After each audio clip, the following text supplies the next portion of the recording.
मिलतो मधेपुरा थाना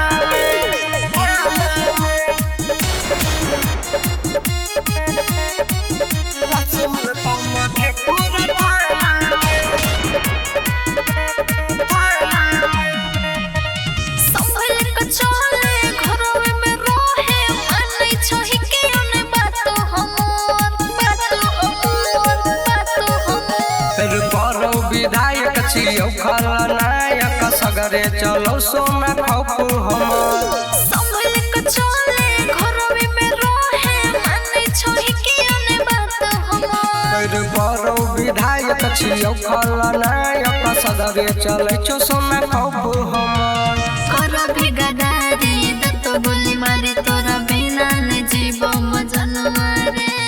हमारा खिलाफ तुझे देतो गवाहिला सुमिलतो खगड़िया के थाना में हमारा खिलाफ तुझे देतो गवाहिला सुमिलतो सहरसा के थाना में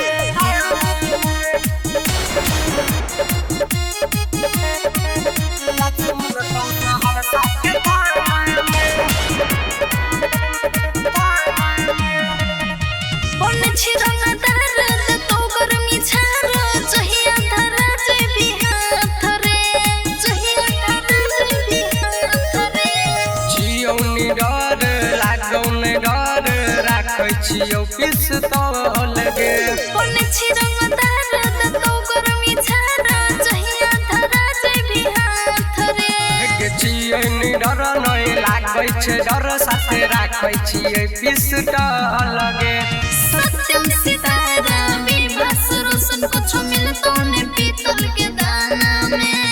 हमारा खिलाफ तुझे देतो गवाहिला सुमिलतो सुपौल के थाना में हमारा खिलाफ तुझे देतो गवाहिला सुमिलतो मधेपुरा थाना